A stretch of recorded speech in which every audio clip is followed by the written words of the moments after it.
आप सभी को राम राम। इस वीडियो को शुरू करने से पहले मैं आप सबको एक स्क्रीनशॉट दिखाना चाहती हूँ, जरा उसको ध्यान से पढ़िएगा।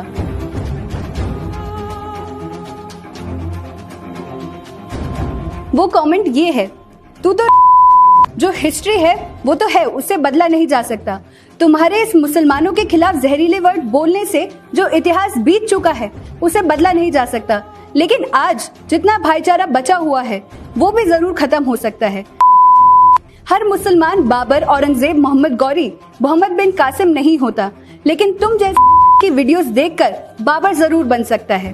थोड़ा कम बनो।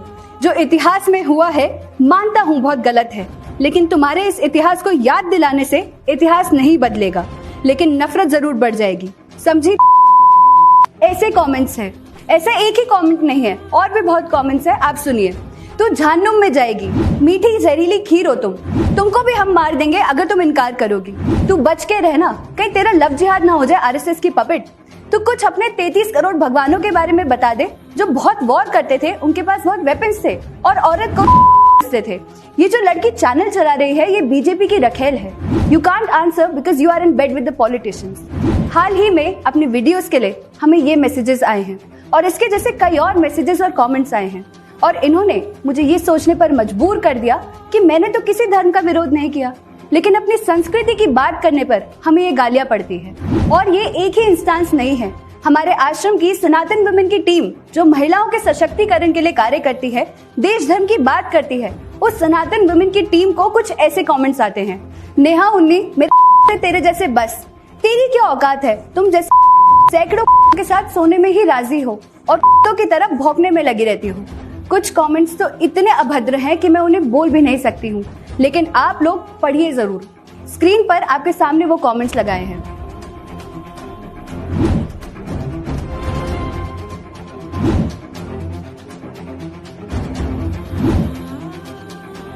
और ये कमेंट्स ब्लू टेक वाले वेरीफाइड अकाउंट्स भी देते हैं। फेमस माइथोलॉजिस्ट देवदत्त पटनायक देश के लिए कार्य करने वाले सनातन वुमेन की मेंबर रजनी गोस्वामी जी को लिखता है, चुप अमेरिका प्रिय चुड़ैल, लक्ष्मी निंदक, दरिद्र उपासक, भारत माता त्यागी, देशद्रोही। अब आप समझिए, जब हमने हिंदुओं की बात की, सनातन धर्म की बात करी, तो कुछ खास वर्ग के लोगों ने ये समझे बिना कि हम अपनी संस्कृति की बात कर रहे हैं, हम पर अभद्र भाषा में कीचड़ उछालना शुरू कर दी। इससे मेरा विश्वास बढ़ता है कि हम सही हैं और एंटी इंडिया, एंटी नेशनल लोग ये कभी पसंद नहीं करते।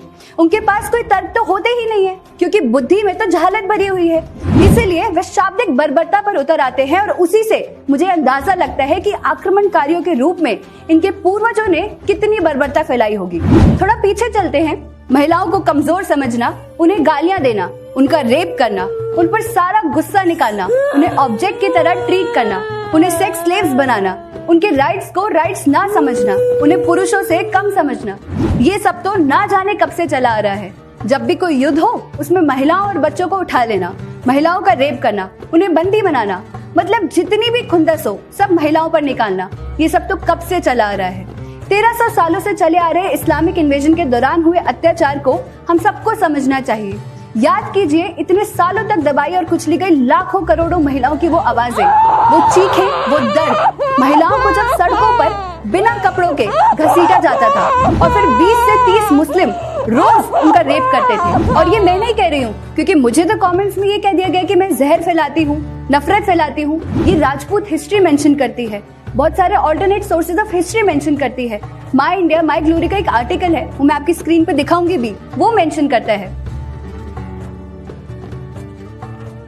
जरा उन महिलाओं का दर्द महसूस करने की कोशिश कीजिए जिनके छोटे छोटे बच्चों को उनकी गोद से छीनकर उनके सामने फेंक दिया जाता था।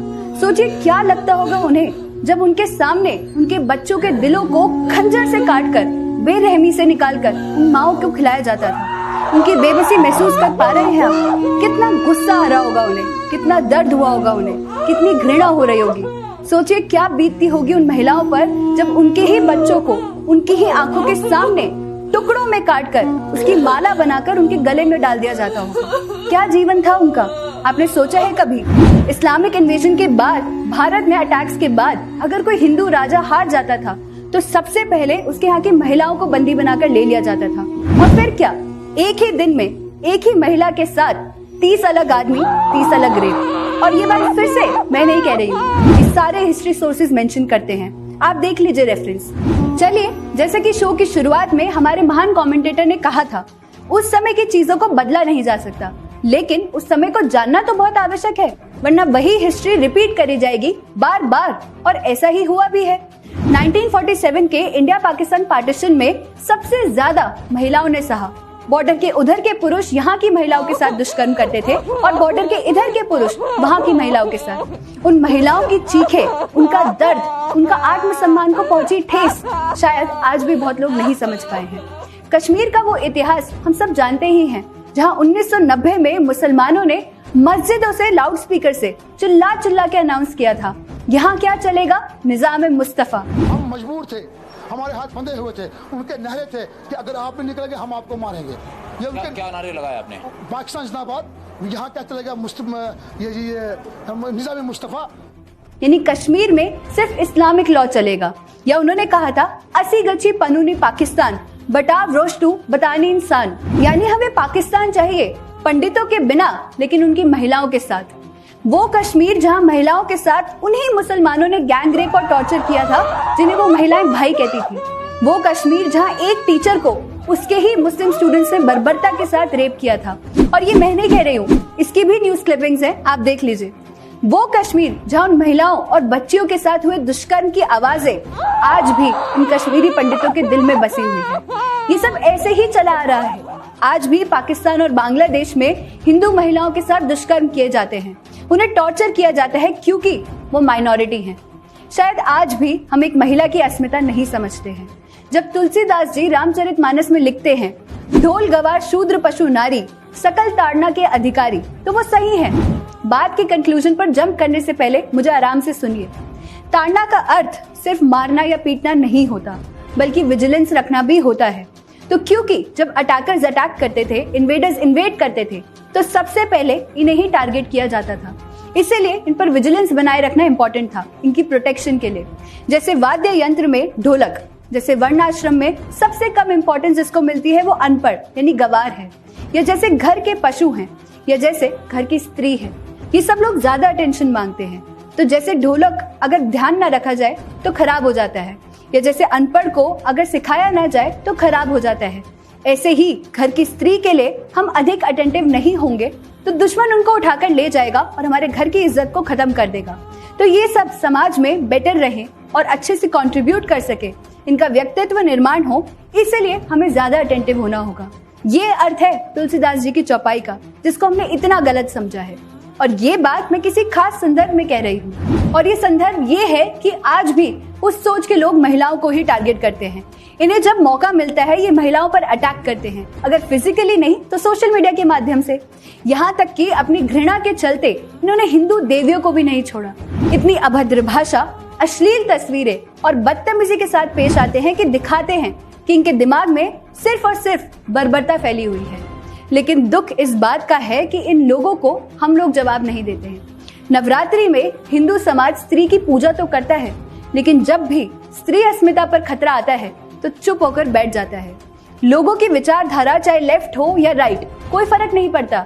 ये लोग फेमिनिज्म के थ्योरीज गढ़ते हैं, इनके एक्शन में फेमिनिज्म कहीं नहीं दिखता। और ये बात मैं केवल मेल से नहीं कह रही हूँ, बल्कि फीमेल से भी कह रही हूँ कि जब तक यूनाइट होकर ऐसे आतताइयों के विरुद्ध हम खड़े नहीं होंगे, तब तक ये चुप नहीं होंगे।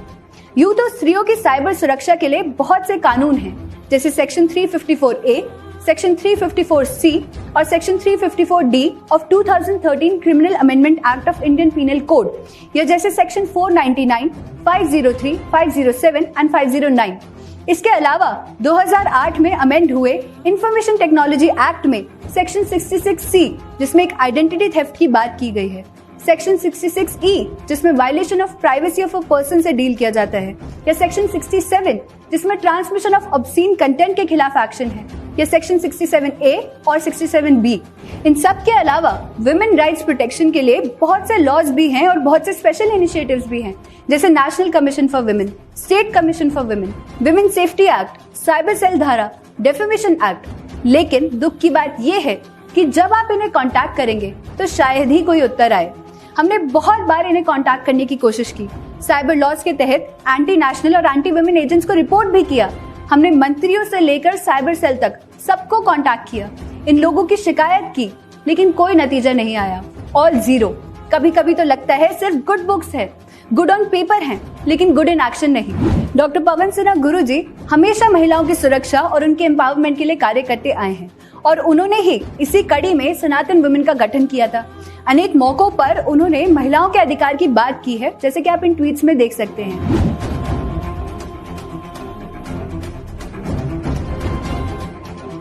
अब वो कहते हैं कि इस समय देश को एक स्ट्रॉन्ग मूवमेंट की जरूरत है, जिसमें सब सशक्त हों और आतताइयों के खिलाफ मुखर होकर बोले।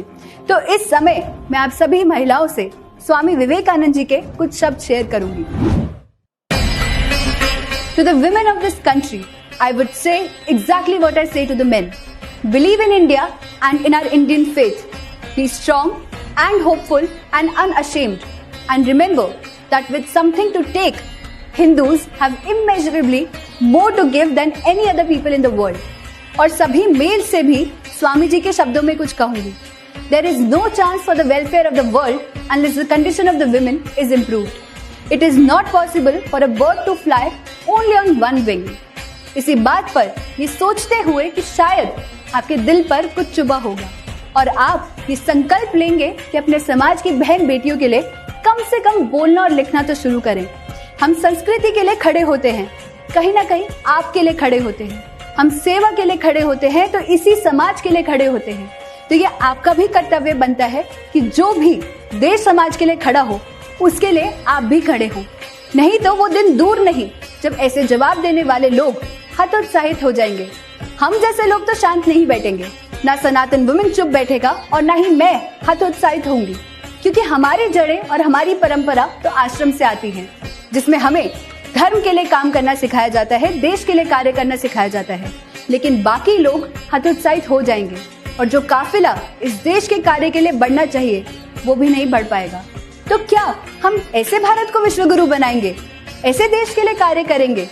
तो इस आशा के साथ कि सनातन संस्कृति के सभी भाई बहनों की आवाजें मुखर होंगी। राम राम, नमस्कार, भारत माता की जय।